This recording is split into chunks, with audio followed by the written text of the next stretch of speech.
Nathan, I need you to get the round of applause ready for a person who has been in charge of the behind-the-scenes circus that is the Australian legal sex industry. She's done everything from wrangling high-powered clients, keeping wild kinks in check, and stepping in when the panic button gets pressed. From collars and leashes to deep heat in places we can't say on breakfast radio. But Nathan, you know that when you accidentally... Anyway. I feel like I've seen Crystal before. She's seen it all and still calls it one of the most empowering jobs in the world. Please welcome to the show, Crystal Goldtree! Hi, Crystal! Welcome! Crystal, I have seen you personally. You remember me? You were the DP client. Yeah, no, I remember that. Right in us. That hurt. No, Crystal, I've seen you appear on quite a few podcasts and stuff, and the stuff you talk about is fascinating. Pulling back the curtain on so many things, when you're working in these places. Can you tell us what the most intimidating part of the job was, if it was anything? Was there any part that was intimidating about working there? Yeah, for sure. Well, first, the podcast you would have seen me on is my own. We actually have a sex workers podcast for everyone in the industry. So I think you would have, I say a lot that is unfiltered and unfortunate. But look, there isn't any part now that is intimidating, but I definitely remember the first day that I actually started, and I think it was probably the most intimidated I've ever been in any situation. Firstly, I didn't actually know what I was applying for. I just sort of was told, do I want a cashy job? And I showed up. So I didn't actually know it was a brothel that I was walking into. I do remember my very first shift, I started as a door girl, which is essentially you greet the clients, you walk them to bedrooms, you sit them down on the bed, you grab the girls, you bring them in. And I do recall the very first time I got a girl for a gentleman, he actually touched my arm on the way out, and I freaked out because I was a bit like, what the hell is this? And I was a bit like, I don't know if I'm comfortable with this. But honestly, after that sort of ball started rolling, I was hugging the client. So I mean, it got really comfortable. For money. Yeah, I was about to say, did you charge for that? Just be giving away. What about it? Crystal, how regular are the regulars? Are they coming every night? Are they coming every other night? Every day. Every day. So are we Really? talking is it coffee stamp situation, the 10th one free or something like that? Or how does it work? No, so I mean, well, for one, the girls change every day. So they come in and they always have a different girl. It's not like they see a particular girl. You don't know when she's working. It's up to her. Okay. But where I worked in Williamstown in Melbourne, all the truckers come past. Right. Okay. So a lot of the regulars that do their routes or their runs will generally pop in. Right. Crystal, do you can you say no? Say a guy comes in and say he's really dirty or filthy. Do you make them shower? Can you refuse at any time? How does the no's work? Yeah, 100%. Anyone can say no. So the girl can say no at any time. We can pretty much refuse them walking in. Yep. The only time we do refuse people is if they're really intoxicated. Okay. Severely drunk. We're sort of we're not going to put them in a room with a girl. If they become aggressive, but that generally happens in the room, of which they'll be kicked out. Yeah. But for the girls, the actual walkthrough is after I put them in a room and the girl goes and meets them, they have to shower in front of the girls. Each room has a shower. Oh, so everyone showers. And then after they shower, they come out and the girl actually places the condom on the man. He doesn't get to touch himself at any point after the shower. Okay. She does everything from there on out. Do you also give fellatio with the condom on? Yeah, everything has a condom on because otherwise it's sexual assault in Australia. Yeah. Did not know that. Okay, interesting. And there's diseases and things. So anyone you've who got comes in wanting to take it off. Yeah. Oh, so sorry. Go. No, can you be? No, Emma's just confirming. Yeah, no, Emma's from previous experience. Hey, you've got 2 kids, mate. Her husband won't get the snip. Can you be blacklisted from a brothel? You know what I mean? If somebody comes in and acts, disgustingly or aggressively and that kind of stuff, is there a situation where you can, when you're banned from a pub, is it a similar situation where there's the photo on the wall and if you see, Jimmy rock up again, you can't come back in? No to Jimmy. Do you know what? It's actually really funny. I think this might be very similar to the rest of the states, but Melbourne actually has almost a group chat of sex workers in WhatsApp.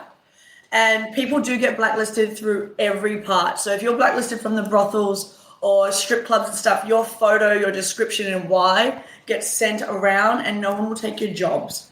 Wow. Yeah. So when your Okay. picture comes in or applications or you are blacklisted, yeah. Yeah. Wow. Okay. You've seen a lot of different clients over the years. What would you say is the most unhinged request that a guy has made of someone at a brothel? Do you know what? In brothels where they do come in with requests, but girls in brothels are very strict to their standards of what they do. They don't literally play them out. Yeah. I think I said on a podcast once, I actually took up a request that was pretty unhinged because I was like, well, I don't actually work there. Sure. I was Yeah. like on the door. So I was like, I'll give it a go. Yeah. You get a lot of worker men in suits, rich men, rich cars, whatever, come in and they want to be dominated, humiliated, or sort of like blackmailed. Okay.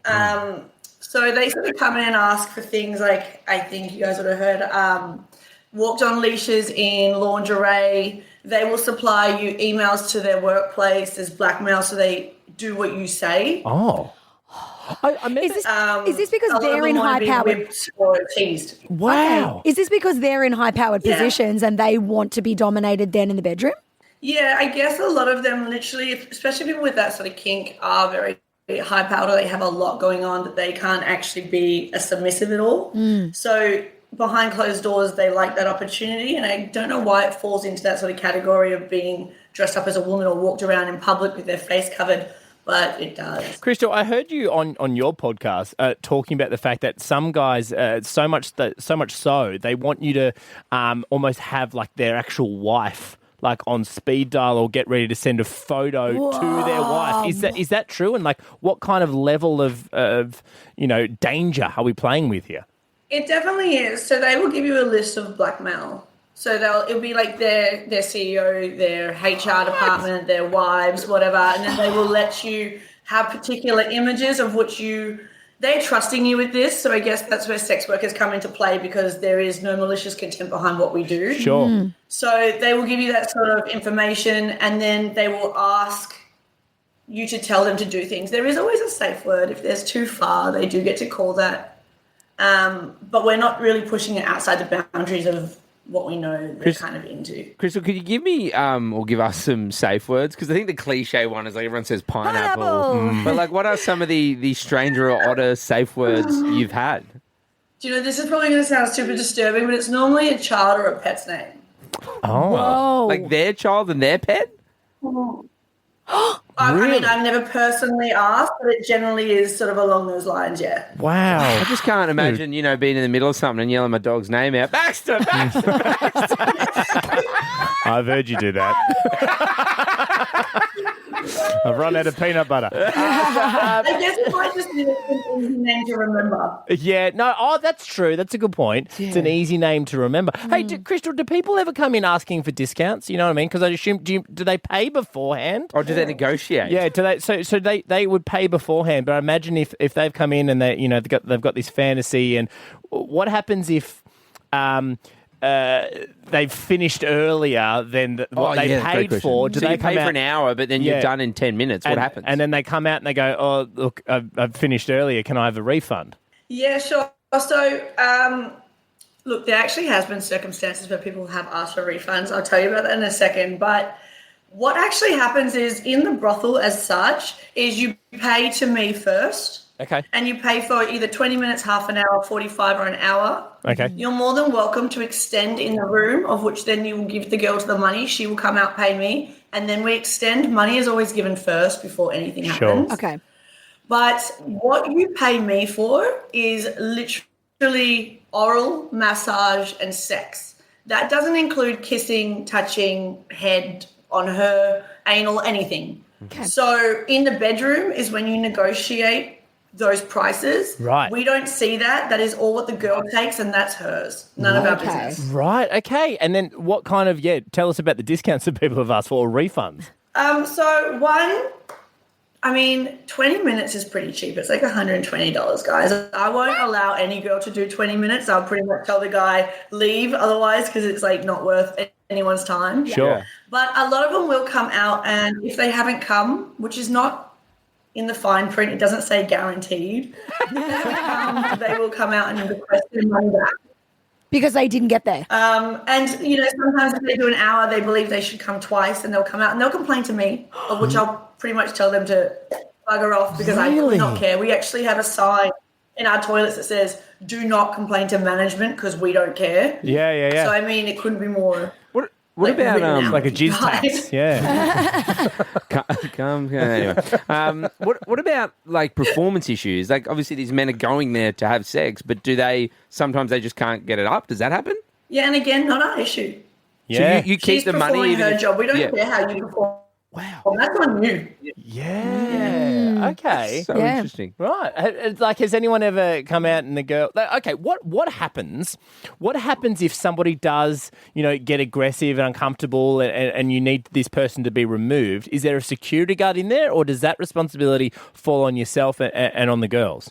So there is no security in there because men don't want to buy through men. Like having big men at a door where you're walking in to feel intimacy essentially is what we're selling. Sure. You don't want a man standing there because it's quite intimidating. So look, on the weekends you'll have the owner. He stays upstairs and watches the cameras, but on the weekdays it's just us.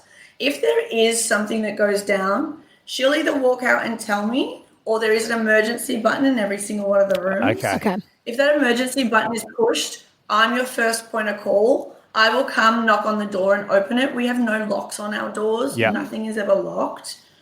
So I will come in and ask. If it continues and she presses it more times or she feels unsafe, to be fair, I may not look that big and scary, but I can guarantee 15 sex workers that are all here to do a job are a lot more scary than one bouncer. Yeah. Yeah. Okay. Yeah. Don't mess with What about like anyone of And like, they don't, we don't have any filters and we don't have a license to be a sex worker. So whatever we say and however we maneuver within the... Of course. Yeah, within the confines of the work. Yeah, definitely. Do you just on that, like, there's no, I guess, formal training or you don't get a certificate or a degree, but do you talk through it? Like, do you explain to other girls, hey, like, here's a move or this is what you do? Like, do you teach each other? Do you know what? No, there is no training in our industry. Like I said, my first day was just like, hey, give it a go. And I didn't even know what I was there for. So I couldn't imagine what it would be like being one of the working girls. Yeah. I presume they all give each other tips eventually for new girls. Yeah. They all are very close in the sex industry and everyone does quite help each other out a lot. I've worked in the sex industry now for 5 years.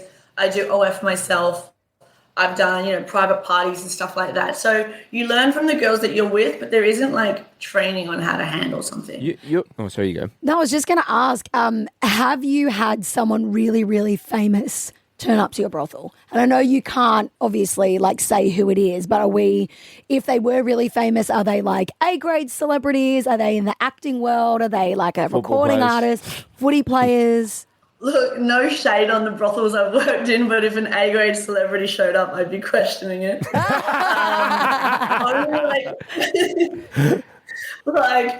Look, I mean, I'm in Williamstown, but only like footballers. Do you know what I mean? Like maybe if they've come with like a party or something like that, but only like sports people that you wouldn't even really recognize unless you follow the team. Okay. But I would presume if you're high up and like I say, we're in a lot of group chats for sex workers and that. You do see particular names come up for A-grade people, but it's more private parties. And they do go into more like strippers for fun rather than the brothels. I'm sure they probably don't need them. Yeah. Crystal, you mentioned you're in like OnlyFans now. Like, what's the biggest difference, I guess, in men and the way they behave via like DMs and like socially as in person? Like, are they more aggressive online because they're not there? Like, they can hide. Yeah. What do you see as the big difference between the two? They're a lot nicer in person. Yeah. Thought they might be. That's for sure. Online, I think it's so crazy how the world sort of moved online. They're very demanding and they think they sort of demand all your attention all the time. And if you don't give it to them, they're like angry. Yeah. So the online is a lot different. I mean, I had someone 2 days ago reach out to my personal email with a complaint about my co-host for our podcast of her OnlyFans. So that's how demanding they are. They seeked my personal email to contact me about the girl that I work with. So I was like, yeah, online's not as nice, that's for sure. And I guess they hide behind a fake name in the photo so they can act however they want, which gives it not as a fun job. Jeez, and we just get emails saying that wasn't funny. Stop doing that. You know what I mean? Yeah. I also get those messages about my sex life, so that wasn't funny. That wasn't funny. Stop doing that. Yeah. Stop doing Trump impressions in the bedroom. Yeah. I'm about to come. Well, you shouldn't have given your partner your phone number. You know what I mean? Hey, Crystal, thank you so much for coming on. An Australian Madam Crystal Goltry, thank you so much. We really appreciate it. And thanks for peeling back the curtain on some really interesting stuff. No worries. Thanks for having me, guys.